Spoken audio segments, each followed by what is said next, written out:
Ya, assalamualaikum warahmatullahi wabarakatuh. Selamat malam, kohai sekalian, teman-temanku semuanya.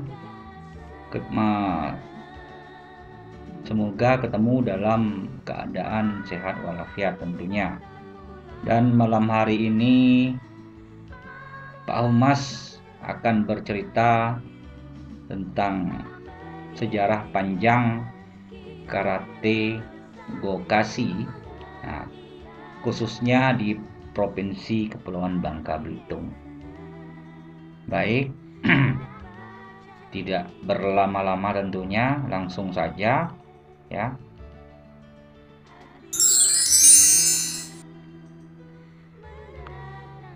Langsung saja ya, nggak apa-apa tadi Pak Humas mau live langsung tapi sinyalnya nggak bagus sehingga Pak Humas offline aja.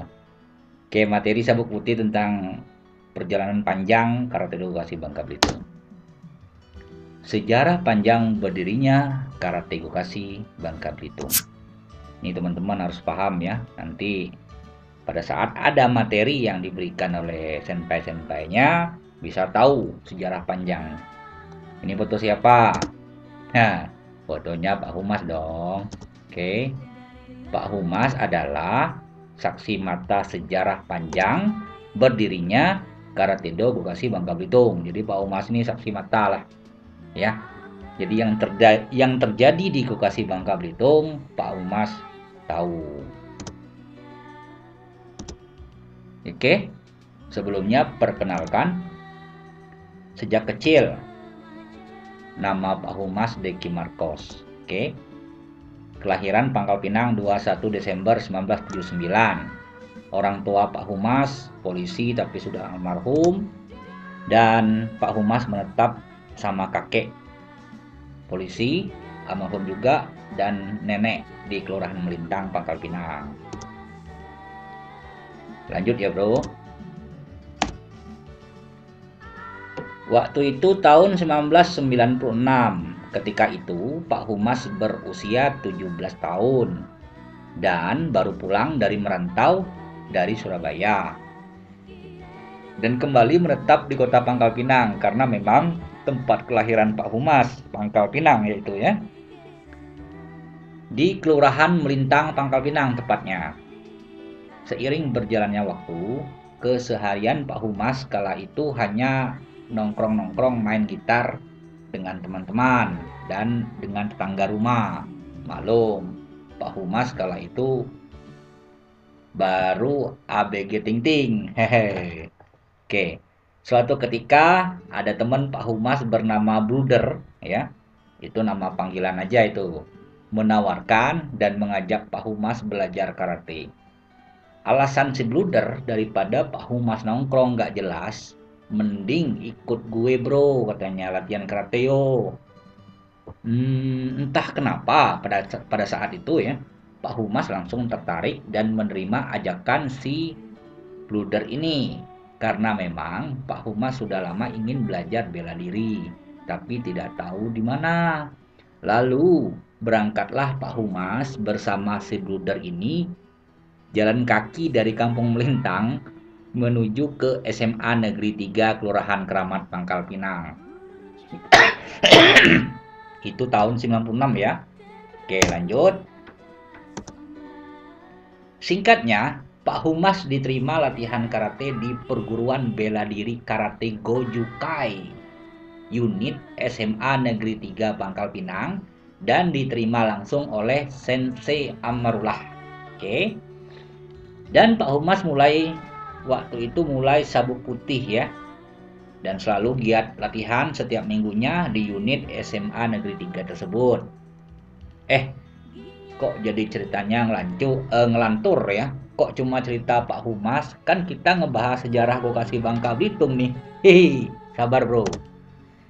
Oke, tenang. Karena dari sinilah cikal bakal Gokasi Bubble bro. Gue lanjut ya. Oke deh. Selanjutnya, dengan giat latihan dan selalu unggul dalam ajang-ajang komite, dan kata kala itu, serta unggul menghafal gerakan dasar atau Qigong. Akhirnya pada saat ujian pertama kali, Pak Humas dari sabuk putih itu nggak nginyam lagi itu, nggak mengenyam, apa istilahnya, nggak menikmati lagi itu sabuk kuning. Jadi langsung naik 2 tingkat ke sabuk orange. Ini adalah satu hal yang Pak Humas banggakan pada saat itu, dapat memberikan yang terbaik untuk perguruan karate Gojukai dan juga untuk Pak Humas sendiri. Justru dengan predikat yang disandang itu, Pak Humas merasa malu kalau tidak mampu memberikan yang terbaik. Dan hasilnya, Pak Humas lebih keras lagi latihan dan berjuang demi karate Gojukai. Dengan cara Pak Humas latihan tidak hanya di satu unit saja, namun ada beberapa unit, yaitu unit SMA 3 Sensei Amarula sendiri. Terus Pak Humas lanjut lagi latihan ke tempat unit lain, yaitu unit SMA 1 Sensei Supri, dan unit Rumah Sakit Timah Pangkal Pinang, yaitu Sensei Budi. Saya panggil Sensei ya sekarang ya, karena sudah lama banget. Dan sekitar tahun 97 awal, tepatnya lupa. Alhamdulillah Pak Humas sudah memegang sabuk hijau. Waktu itu Gasuku dan ujiannya di pantai di pantai Air Anyir ya, di pantai Air Anyir di daerah Batu Rusa ya. Nah, saat kami sedang Gasuku, datanglah serombongan karateka muda ingin bergabung bersama, ikut Gasuku dan ujian bersama juga. Dan ternyata rombongan itu adalah rombongan Si Hang Rahmat dan beberapa kohai-kohainya. Dan kala itu mereka memperkenalkan kepada kami semua, dan mereka diperkenalkan kepada kami semua oleh Sensei Sugeng Karkat. Sugeng Karkat ini adalah petinggi daripada Gojukai Babel.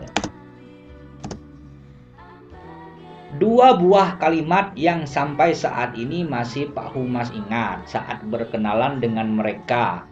Yang pertama adalah Sensei Sugeng menjelaskan, kohai-kohaiku semuanya sekalian, kohai-kohaiku sekalian, katanya kan. Hari ini kita kedatangan beberapa anggota baru. Mereka ini hijrah dari perguruan Inkai dan ingin bergabung bersama kita. Untuk itu silakan Senpai Rahmat dan kawan-kawannya untuk berkenalan, tutur Sensei Sugeng. Nah, kalimat kedua adalah Si Hang Rahmat mulai memperkenalkan diri dengan cara santun dan rendah diri. Os, salam karate os. Perkenalkan, saya Rahmat. Saya dari Inkai ingin hijrah dan bergabung bersama teman-teman di sini. Semoga teman-teman berkenan dan menerima kami, os, kata Si Hang Rahmat sembari senyum dan penuh dengan semangat. Yang kala itu kalau tidak salah Si Hang Rahmat masih sabuk coklat ya, kalau tidak salah ini. Singkat cerita, setelah Gasuku dan ujian selesai, pada hari-hari berikutnya Pak Humas terbayang akan kejadian perkenalan itu. Dan Pak Humas merasa sangat begitu kagum dengan sosok Si Hang Rahmat ini. Karena dilihat dari penampilannya dan perawakan beliau serta saat bergabung bersama saat di Gasuku itu ya. Jadi karena Pak Humas melihat dari penampilan dan perawakan beliau di saat bergabungnya bersama kami di Gasuku itu, tempo hari itu, Si Hang Rahmat ini tampak sederhana sekali, tidak menampakkan kesombongan dan selalu enak diajak ngobrol, istilahnya nyambung gitu loh. Dan Pak Humas sempat menanyakan, "Os, Senpai Rahmat, unit mana ya?" Dijawab oleh Senpai Rahmat bahwa mereka dari unit Koala yang latihannya setiap hari Kamis sore dan Minggu sore di halaman kantor wali kota yang lama ya. Nah, selanjutnya seiring berjalannya waktu, Pak Humas bertekad ingin berkunjung ke unit Kuala kantor wali kota lama, tempatnya Senpai Rahmat, untuk latihan bersama-sama dengan kohainya. Dan hari-hari berlalu, tibalah momen itu. Di hari Kamis sore, Pak Humas jalan kaki dari rumah ke kantor wali kota sekitar berapa kilo ya? Sekitar 3 kilo atau 4 kilo gitu ya. Ke kantor wali kota itu dengan tekad dan semangat yang kuat ingin berkunjung dan bertemu dengan Senpai Rahmat dan eng. Ternyata dugaan Pak Humas benar. Senpai Rahmat langsung menerima kedatangan Pak Humas dengan senyuman yang ramah dan terkesan kekeluargaan. Sehingga Pak Humas merasa senang berlama-lama sambil sharing teknik kata dengan beliau. Dan juga saat Pak Humas sedang latihan kumite dengan Senpai Rahmat selalu mengalah. Walaupun terkadang ada yang kena masuk pukulannya, namun Senpai Rahmat jarang untuk membalas. Ayo terus, kata Senpai Rahmat sambil senyum. Inilah ciri khas kekeluargaannya, ya. Jadi ciri khas kekeluargaannya ini yang membuat Pak Humas betah berlama-lama di unit Kuala kala itu. Baik, lanjut. Senpai Rahmat selalu terbuka dan jujur, serta selalu mengajarkan hal-hal yang baik dan selalu sabar. Akhirnya Pak Humas bertekad akan semakin sering latihan di dojo di unit Kuala dan menjadi Kuala sebagai unit terakhir dan unit terakhir keempat dan terakhir untuk Pak Humas latihan. Nah, seperti itu ya. Di tahun 1997 akhir, Pak Humas mengikuti ujian dan Gasuku kembali di Pantai Air Anyer. Pada saat Pak Humas selalu ikut bercengkrama dengan unit Kuala saat di pantai kala itu. Di situ ada Senpai Joko, ada Senpai Sri, ada Senpai Wira, Senpai Ebit juga, ada Senpai Asadi. Nah, Senpai Krishna dan lain-lain. Lupa Pak Humas siapa saja namanya. Tolong nanti mana-mana yang Pak Humas lupa, mana-mana yang Pak Humas tidak bisa mengutarakannya, silakan ditambahkan di kolom komentar nantinya. Lupa Pak Humas ya, saat itu kita masih di Gojukai ya. Nah, selanjutnya alhamdulillah Pak Humas lulus ujian dan sudah memegang sabuk biru kala itu. Dan Pak Humas selalu giat latihan, kadang-kadang juga pernah latihan di unit Boomer, unit Bukit Merapen ya, bersama Sensei Sugeng dan Sensei Suhada dan senpai-senpai lainnya. Dan yang paling sering Pak Humas latihan justru di unit Koala ini. Kenapa? Karena seru dan kohai-kohainya masih sebaya dengan Pak Humas. Nah, dan singkat ceritanya, tahun 1998 di awal, Pak Humas sudah memegang sabuk coklat Q3 dan sudah mulai membuka unit-unit baru di bawah naungan unit Kuala. Dengan dibukanya unit-unit Kuala yang baru oleh beberapa tokoh seperti Pak Humas sendiri, ada Sihang Azani, ada Sensei Krishna, dan yang mengembangkan dojo Kuala ke beberapa tempat waktu itu. Sehingga unit Kuala utama di halaman kantor wali kota lama menjadi unit Kuala 1. Sihang Azani membuka unit Kuala baru di Desa Dul, dan siapa lagi? Pokoknya Sensei Krishna juga membuka di tempat beliau ya, di seputaran Kerabut, dan Pak Humas membuka unit Kuala 2 di SD 16 Pangkal Pinang kala itu. Nah, di tahun 1998 akhir, disinilah momen terakhir yang sangat menegangkan. Dan momen ini mohon maaf, hanya Pak Humas dan pendiri lainnya yang tahu. Dan momen inilah adalah akhir dari perjalanan Pak Humas dan kawan-kawan unit Koala di Karate Gojukai. Dengan momen inilah kita mulai berbenah untuk hijrah dari Gojukai. Namun hal ini belum kita sampaikan kepada pengurus Gojukai kala itu. Sepanjang tahun 1999, waktu itu kita masih bersama Gojukai ya. Memang sudah ada wacana ingin hijrah itu, tapi saat itu kita masih bersama Gojukai. Kami masih terus mengembangkan unit Koala sampai merambah hingga ke desa Batu Rusa dan mulai ikut acara karnaval 17 Agustusan waktu itu tahun 99 ya. Jadi karate pertama yang pernah ikut karnaval di Batu Rusa itu tahun 99 itu dari kita. Nah, jadi tahun itulah pertama kali karate ikut karnaval di Batu Rusa. Oke.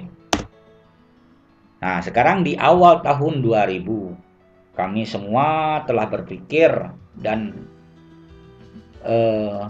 dengan kesepakatan bersama ingin hijrah dari Gojukai dan ingin mendirikan perguruan baru. Namun, kami semua bingung dan masih bertanya-tanya, perguruan karate apa yang akan kami dirikan ini ya? Kami semua masih bingung, seperti anak ayam kehilangan induknya kala itu. Nah, disinilah hebatnya si Hang Rahmat.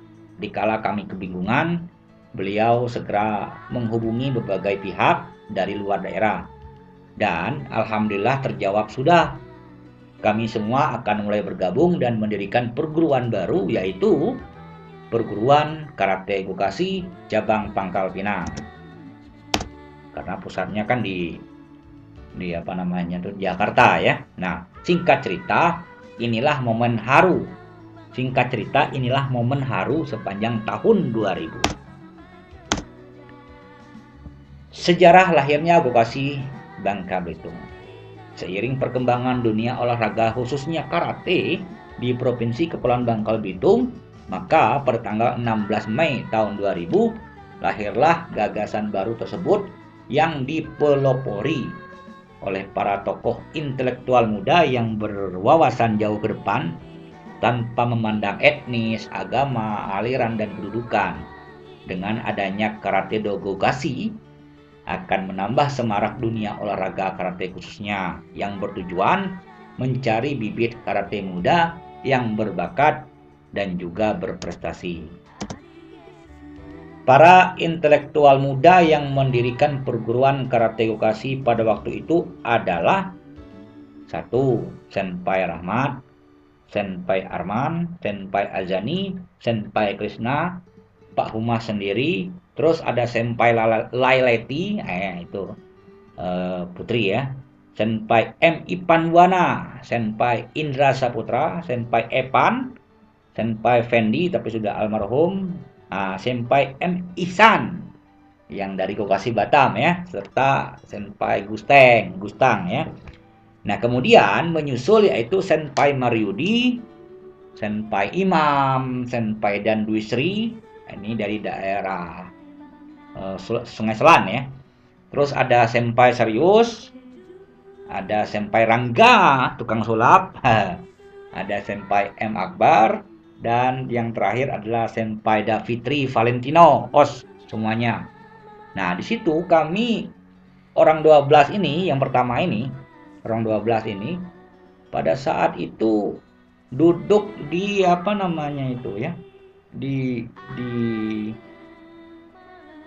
duduk di depan kantor wali kota itu di atas aspal kala itu ya. Nah, sekarang tempat kami duduk ini adalah halaman kantor Capil ya, di depan gedung Tudung Saji. Nah, itulah depan kantor Capil tempat orang parkir itu kan ada. Nah, disitulah awal mula berdirinya Gokasi Bangka Belitung. Oke, kita lanjut. Berdirinya Gokasi Bangka Belitung ini tidak terlepas dari bantuan Gokasi Batam loh, yang dipimpin oleh Senpai Radot Sitinjak, Senpai M. Ihsan, dan Senpai Roy Parlin Sianipar. Dengan keberadaan Gokasi, maka terbentuklah di daerah ini Gokasi cabang Kota Pangkal Pinang dan Kabupaten Bangka waktu itu ya. Nah, setahun kemudian, yaitu tahun Kabupaten Bangka, bentar kita